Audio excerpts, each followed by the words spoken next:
요한이 전한 거룩한 복음입니다.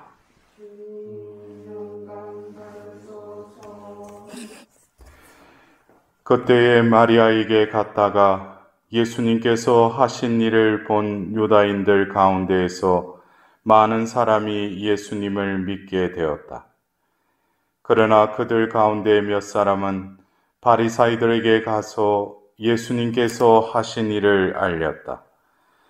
그리하여 수석 사제들과 바리사이들이 의회를 소집하고 이렇게 말하였다. 저 사람이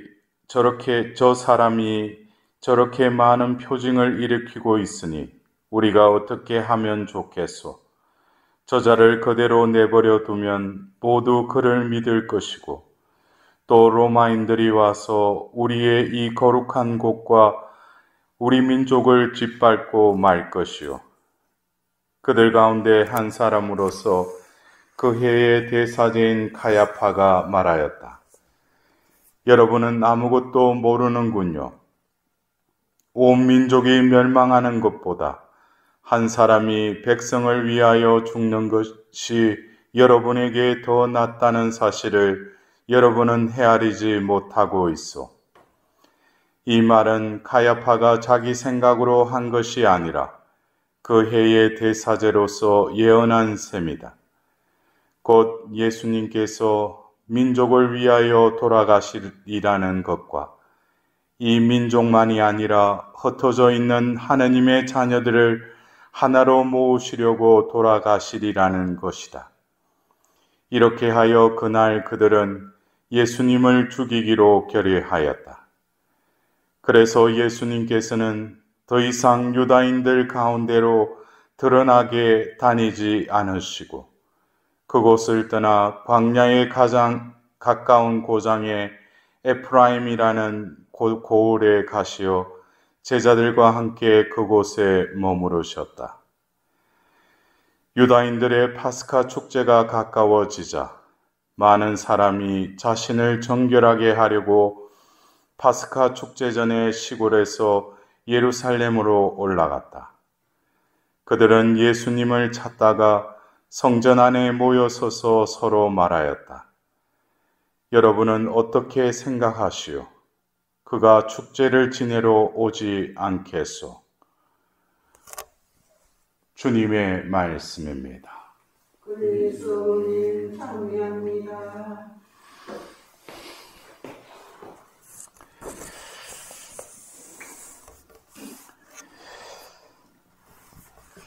우리가 사복음서 중에 오늘 우리가 들었던 이 요한복음은 이 공간복음이 주로 예수님의 그 사목 활동, 어떤 사도직을 했던 것이 갈릴레아 주변이었다면 이 요한복음에서는 이 예루살렘에서 예수님의 어떤 활동을 또 이렇게 적어놨기 때문에 어떤 이 공간복음과 이 요한복음이 이렇게 절충이 되면 좀 더 예수님의 어떤 공생애를 또 다른 차원에서 볼 수 있는 것이죠.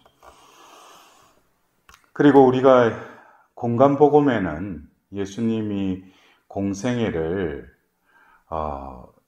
기간을 우리가 보통 3년이라고 이렇게 추정하는 것은 바로 요한복음에 예수님께서 그 예루살렘의 파스카 축제로 첫 번째, 두 번째를 가시고 세 번째는 초막절에 내려가시는 그것을 보고 예수님이 공생에 3년을 지내셨구나라고 우리가 추정할 수 있는 거예요. 그리고 이제 오늘 복음에서 나오듯이 이제 파스카 축제일이 다가온다. 이것은 공생애에 세 번째 예루살렘에 가셔서 이제 맞이하는 네 번째 파스카 축제일이죠.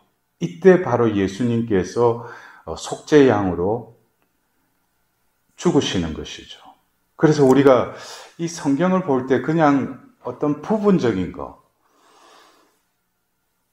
어떤 그 본문에 나와 있는 그 내용만 봐가지고는 예수님이 오늘 또 그 베타니아에서 친구 라자로를 소생시키는 그 사건을 또 일으키시죠. 기적을 일으키시죠. 그리고 이제 11장에 이제 그들과 연애를 하고 나서 그 파티를 열고 나서 이제 그때 유다인들이 이제 예수님이라는 이 존재. 그래서 지금 우리가 이 사순 5주간에 계속 우리가 이 요한복음의 그 7장, 8장, 9장에 걸쳐서 계속 이 논쟁의 장면을 우리는 이렇게 보았습니다. 그 논쟁의 장면에서도 이미 뭡니까? 그 유다인들 중에 그 지도층에 있던 오늘도 등장하는 수석사들, 자제들과 그 바리사이들은 이미 예수를 죽이려고 음모를 꾸미고 있었죠. 그러나 시도를 하는데 이제 군중들이 모여오니까 폭동이 일어날 것 같으니까 또 기회를 놓치고 했는데 지금은 뭡니까? 죽었던 라자로를 살리는 그러한 기적을 또 접했던 많은 이들이 이제 예수님을 더 따르기 시작했다는 것이죠. 그러니까 이게 참 상황이 그래요. 오늘 또 이 의회를 소집하고 이 수석사제들과 바리사이들이 이야기했던 것, 이 말씀을 통해서도 저 사람이 저렇게 많은 표징을 일으키고 있으니 우리가 어떻게 하면 좋겠소? 저자를 내버려 두면 모두 그를 믿을 것이라는 거예요. 모두 그를 믿을 것이라는 거예요. 또 로마인들이 와서 우리의 이 거룩한 곳과 우리 민족을 짓밟고 말 것이다. 그러니까 이게 진퇴양난이라는 것이 그때 당시에 어쩌면 성전 중심의 그 신앙을 주도했던 이들이 바로 사두가이파라는 무리가 있었죠. 그리고 회당에서 율법을 가르치고 또 경건한 자라는 또 바리사이들도 결국에 그분에게로 다 몰려버리고 또 어떤 폭동이 일어나면은 이미 그 유다 지역은 로마의 그 압제하에 있었죠. 그러니까 이러지도 못하고 저러지도 못하는 그런 상황에 놓여 있을 때 오늘 대사제 카야파가 보면은 이런 말을 하죠. 온 민족이 멸망하는 것보다 한 사람이 백성을 위하여 죽는 것이 여러분에게 더 낫다는 사실을 여러분은 헤아리지 못하고 있어. 근데 요한복음사가는 이어서 뭐라고 해요? 카야파가 자기 생각으로 한 것이 아니라 그 해에 대사제로서 예언한 셈이다. 예언이라는 것은 앞니를 그냥 맞추는 것이 예언이 아니라 하나님의 어떤 그 말씀을 또 담아주시고 말씀이 그냥 선포되는 것이죠. 자신도 몰라요. 그 말을 하고 나서도. 근데 이 흩어졌던 멸망하는 것보다 한 사람이 백성을 위하여 죽는 것이 여러분에게 더 낫다. 또 그리고 오늘 우리가 들었던 이 에제키엘 37장의 이 말씀도 바로 이 말씀 전에 에제키엘 예언자가 환시를 보죠. 무엇을 봐요? 어떤 나자로가 소생되었듯이 그 골짜기에 뼈들이 가득 찬 그 환시를 보게 되고 그 숨을 불어넣으라 하자, 숨에게 예언하라고 하자, 그 숨이 그들에게 닿자 어떻게 돼요? 그 뼈들이 이제 붙으면서 힘줄이 붙고 근육이 생기면서 그들이 일어났다고 그랬어요. 이게 어떤 우리가 내세를 위한 부활이 아니고 어떤 영적으로 다시 살아나는 그 환시를 이 에제키엘 예언자가 또 보고 나서 이어서 우리는 오늘 이어지는 이 말씀을 우리가 들었습니다. 여기서도 보면은 흩어졌던 그 백성을 이렇게 한민족으로 이제는 모으시겠다는 거예요. 그리고 한 임금이 그들 모두의 임금이 되게 하겠다. 우리가 흩어졌다, 또 모은다라는 것이 어떤 외적으로 중구난방으로 이렇게 흩어져 있는 것을 우리는 흩어졌다. 또 이렇게 일목요연하게 이렇게 모인 것을 모였다. 이렇게 우리가 정의 내리고 있지만은 흩어졌다라는 이 의미. 이것은 어쩌면 영적인 차원에서는 둘로 갈라졌다는 것이죠. 우리가 구약 성경을 보면 하나님께서 이스라엘 백성들과 그 계약을 맺으시고 너희들은 우상 숭배하지 마라 그랬잖아요. 우상 숭배. 근데 여러분들은 우상 숭배를 어떤 개념으로 받아들이셔요? 여러분들도 우상 숭배하고 계세요? 우상 숭배라는 것이 그냥 이렇게 뭐 성경에서 사람이 만든 것에 뭐 절하고 뭘 이렇게 기원하는 것, 그것을 우상 숭배라고도 하지만 성경에서 예언자를 통해서 하나님께서 우상 숭배라는 것은 어떤 그 잡된 신에게 가서 절하고 기원하는 그것도 우상 숭배이지만 너희들의 마음이 갈라져 있다는 거예요. 그러니까 이것도 아니고 저것도 아니라는 거예요. 이것은 뭐냐? 어떤 면에서 우리는 모두가 예외 없이 우상 숭배를 하고 있는지 몰라요. 왜 주일날 와서 하나님 자녀로서 또 미사 참여하고 영성체 해요. 그러나 나머지 시간에는 세상 것에 마음이 갈라져서 그냥 그것에 눈물어서 살아가고 있는 것이죠. 그러나 내 나름대로의 합리화라죠. 나는 신자이고 주일 미사 꼬박꼬박 참석하고 교무금 내고 그리고 뭐 판공승사 보고.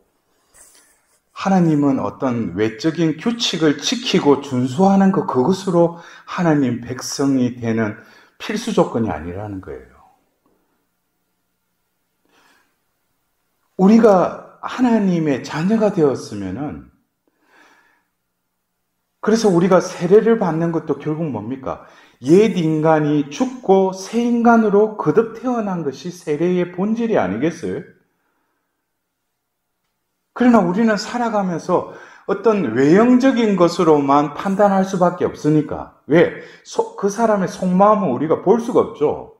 그러나 하나님은 우리의 속을 꿰뚫어 보신다는 거예요. 그러나 하나님이 너 지금 우상 숭배하지 말아라는 것은 나는 뭐 어디 절도 안 가고 뭐 어디 미신도 안 가고 뭐 그게 우상 숭배 안 하는 게 아니에요. 한 주인만을 섬기는 거. 그래서 우리가 그래요. 마귀, 악마의 라틴어로 보면 디아볼로스라고 이렇게 칭하죠. 디아볼로스. 그 앞에 접두인 디아라는 게 둘이라는 뜻이에요. 그래서 이 악마라는 것은 둘로 갈라선 신이라는 뜻이에요. 직역하자면. 그러니까 이 악마가 우리에게 끊임없이 유혹하는 것은 뭡니까? 너 그 정도면은 신자로서 할 바 다 하는 거야. 너 적당하게 살아. 너가 보면 뭐 어디 사제 수도자도 아닌데 너 그냥 적당하게 살아. 세상 것 즐기면서. 그러면 처음엔 아니야. 내가 신자인데 그래도 이런 거 내가 유혹을 처이겨야지. 근데 내가 깨어있지 못하니까 마음이 어떻게 둘로 갈라쓴다는 거예요. 우리가 이 사순 시기를 지내면서 회개라는 것이 내가 지은 죄를 보고 다시 내가 이 죄를 짓지 말아야지. 그래서 육신의 걷기를 하면서 내가 다시는 어떤 악습, 그거보다도 더 근원적인 것은 뭡니까? 내가 악을 저질렀다는 것은 하나님을 그 순간 떠나버렸다는 거죠. 어둠을 탐했다는 것이죠. 그렇다면 빛으로 나아가야 되겠죠. 그럼 빛으로 나아가면 나의 실상, 나의 실존을 보게 되겠죠. 그것에 놀랄 필요가 없어요. 원래 타락 속에 있는 존재이기 때문에. 그러면은 우리가 거기서 지혜로운 자는 뭐예요? 그러면 내가 여기서 어떻게 해야 되겠는가? 그것을 자꾸 뒤로 돌아보고 죄 지은 것에 대해서 자꾸 한탄하고 그것에 빠져 있으면은 그거는 지혜롭지 못한 것이죠. 지혜로운 것은 뭐예요? 그러면은 내가 죄를 지울 수밖에 없는 존재인데 이 사순 시기에 왜 하나님이 예수님을 저렇게 죽게 하셨는가? 그것은 바로 나를 위해서, 우리를 위해서 죽게 하셨다는 거예요. 그러면은 그 예수님의 죽음의 그 공로는 뭔가? 순환의 공로는 무엇인가? 그것이 바로 다시금 옛 인간을 그분께 십자가에 예수 그리스도와 함께 못 박히고 죽을 때 다시금 옛 인간이 그 죄가 소멸되는 순환의 공로에 의해서 옛 인간이 죽고 다시금 새 인간으로 거듭 태어난다는 거예요. 그것이 바로 부활 성야 때 어두움이 짙게 깔린 그곳에서 그 사제가 축성된 초를 들고 그리스도 우리의 빛 하면서 그 노래하는 그 순간에 우리는 다시금 이 사순 시기를 지내면서 이 파스카 성삼일을 준비하고 이 파스카 성삼일 전례에 참석함으로써 예수 그리스도와 함께 죽고 묻혔을 때 부활 성야 때 하나님께서는 예수 그리스도를 다시 일으키셨듯이 죽을 우리 몸도 다시 이렇게 세운다는 거예요. 그럴 때 바로 우리가 세례 서약 갱신을 할 때 다시금 하나님께서 우리에게 새로운 기회, 이제 내가 지금 파스카의 신비를 통해서 너를 다시금 새롭게 빚었다. 너가 이제 새로운 존재로 살아가라. 그것에 대해서 응답하는 것이 세례 서약 갱신을 하는 것이에요. 그러니까 내가 이 수없는 이 세월 속에 수많은 그 죄악들, 그러나 하나님께서 뭡니까? 바로 지금 매우 은혜로운 때라면 지금 이제 다가오는 이 성주간 또 성삼일에 하나님께서는 우리에게 내가 생각하지도 못하는 엄청난 또 은총을 준비하고 그것에 온전히 잠겨드는 자. 우리가 옛날에 세례받을 때는 물속에 들어갔다가 나왔잖아요. 물속에 들어가는 것은 뭐예요? 바로 질식해서 죽듯이 하나님과 무관했던 존재가 물에 잠김으로써 죽는다는 거예요. 그리고 다시금 일어나면서 뭐예요? 다시 살아난다는 것이죠. 그래서 어쩌면 오늘 그 에제키엘 예언자의 37장 26절에 나는 그들과 평화의 계약을 맺으리니 그것이 그들과 맺는 영원한 계약이 될 것이다. 나는 그들에게 복을 내리고 그들을 불어나게 하며 나의 성전을 영원히 그들 가운데에 두겠다. 이어서 뭐라고 해요? 이렇게 나의 거처가 그들 사이에 있으면서 나는 그들의 하나님이 되고 그들은 나의 백성이 될 것이다. 이것이 바로 제가 지금 그 성경 전체를 한권으로 보자라는 이 회복 성경의 여정하면서 이 성경을 꿰뚫고 있는 게 이 계약이에요. 구약에는 시나이산 계약이라면은 바로 신약에는 새 계약이에요. 이 시나이산 계약이 계속 개성되기 위해서 다윗의 계약이 또 나오고 결국 구약에서는 완성되지 않았지만 예레미야서 31장 31절에 새 계약을 말씀하시고 또 이어서 에제키엘서 36장 26절에 뭡니까? 오늘 우리가 들었던 이 37장 26절에 평화의 계약을 또 이야기하셔요. 이것이 결국 예수님께서 오셔서 최후의 만찬 때 성체성사를 제정하시면서 새 계약을 위하여 흘리는 나의 피다 그랬어요. 새 계약. 이것이 어떻게 보면은 옛 계약과 새 계약, 이것이 결국에 우리가 이 성경의 합본으로 되어 있는 이게 성경이 뭡니까? 구약 신약으로 되어 있잖아요. 이 한자의 의미가 뭐예요? 옛 계약, 새 계약이라는 뜻이에요. 그래서 이 새 계약이 예수님의 그 파스카의 신비를 통해서 이루어져요. 그리고 지금 우리가 살고 있는 이 현세가 결국 뭡니까? 하나님께서 그 평화의 계약, 이 영원한 계약이 될 것이다 그랬어요. 그래서 우리가 이 에제키엘서 37장 27절에 이렇게 나의 거처가 그들 사이에 있으면서 나는 그들의 하나님이 되고 그들은 나의 백성이 될 것이다. 이것이 이루어진다는 거예요. 그것을 또 천사가 보여주셨죠. 누구에게? 요한복음사가에게. 묵시록 21장 3절에 보면은 하늘의 큰 의자에서 큰 소리가 울려 퍼졌다고 그랬어요. 이제 나의 거처가 너희들 가운데 있다. 그래서 이 에제키엘서 37장 27절의 이 말씀이 바로 묵시록 21장 3절에 이루어짐을 성경은 보여주고 있어요. 그렇다면은 나의 거처가 너희들 가운데 있다. 이것은 결국 뭐겠어요?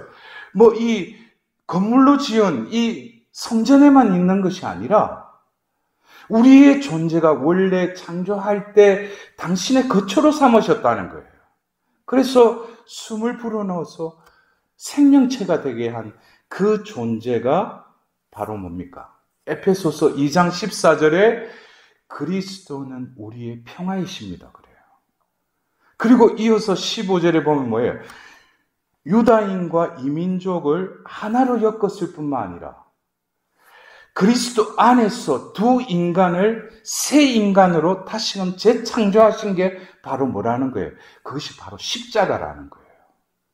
그 십자가를 통해서 구약의 선민이었던 그 유다인이 이제는 뭐예요? 모든 만민이 하나님의 백성으로 하나님을 삼겠다는 것이죠. 이것은 결국 당신의 창조권의 회복이죠. 더불어서 인간의 회복은 뭡니까? 내 안에 끊임없이 싸우는 옛 인간, 새 인간. 이것을 로마서에서는 바오로 사도가 또 외적 인간, 내적 인간이라고 그래요. 끊임없이 파이팅 한다는 것이에요. 그러나 뭐예요? 예수 그리스도를 내 존재의 중심에 온전히 모실 때 십자가를 통해서 이 두 인간을 하나의 존재로 다시금 재창조하시는 거예요. 새 인간으로. 그래서 오늘 우리가 이 카야파의 이 예언, 온 민족이 멸망하는 것보다 한 사람이 백성을 위하여 죽는 것이 여러분에게 더 낫다는 사실을 여러분은 헤아리지 못하고 있어. 여기서 말하는 온 민족이 멸망한다는 것은 결국 나도 그 중에 하나라는 거예요. 결국 한 사람이 백성을 위해서 죽는다는 것은 온 민족을 구원하기 위해서지만 그 한 존재로서의 나를 살림으로써 또 내가 살아남으로써 내 주위의 가족이, 내 본당이, 내 교회가 살아난다는 거예요. 그래서 중요한 것은 내가 이 사순 시기를 지내면서 이제 내일부터 이 성주간, 예수님께서 예루살렘에 입성하는 바로 거룩한 주간을 시작하면서 나도 다시금 뭐입니까? 그동안에 이 사순 시기 동안에 내가 고치려고 해도 고치지 못하고 또 알게 모르게 그냥 습관적으로 짓는 이 악습들, 또 가만히 있으면 하나님을 생각해보다는 내 생각, 내 계획에 몰두하는 나의 옛 인간을 바로 예수 그리스도와 함께 못 박혀 죽게 해야 되는 거예요. 그럴 때 내 안에 옛 인간이 다시금 어떻게 돼요? 예수 그리스도의 십자가의 공로로 옛 인간이 죽고 새 인간으로 거듭 태어나는 것이죠. 그것이 바로 우리가 느끼는 부활의 기쁨입니다. 이것을 어떻게 세상 사람들한테, 믿지 않는 사람들한테 내가 부활했다고 어떻게 말할 수 있어요? 그래서 이 영적인 원리를 깨달으면 부활 성야 때 알렐루야 할 때 나도 뭡니까? 주님 진심으로 감사합니다. 나를 다시금 빚으시고 나를 다시금 재창조해 주시니 감사들. 그러면서 하나님께 깊은 감사를 드릴 때 내가 이때까지 고치려고 했고 헤어나려고 했던 그 어둠이 뭐예요? 그 십자가의 공로로 다 어둠이 사라진다. 빛만이 있을 뿐이에요. 그래서 예수님께서는 2000년 전 이제 예수님께서 이 예루살렘 입성을 앞두고 당신이 예루살렘에 들어가시는 것은 결국 뭐예요? 죽으러 들어가시는 것이죠. 왜 죽으러 가셔요? 나를 구하시기 위해서.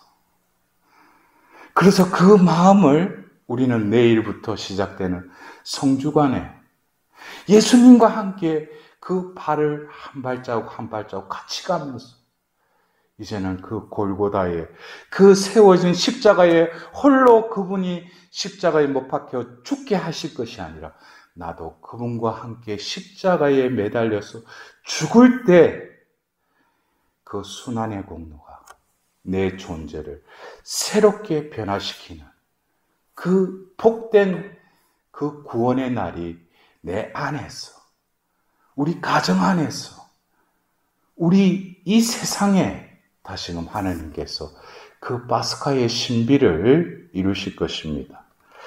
오늘 하루도 다시금 예수님의 무거운 그 발자국, 그러나 예수님께서는 하느님 뜻에 의해서 그 한 걸음 한 걸음을 예루살렘을 향해서 나아가십니다. 우리도 그 발자국에 나의 발을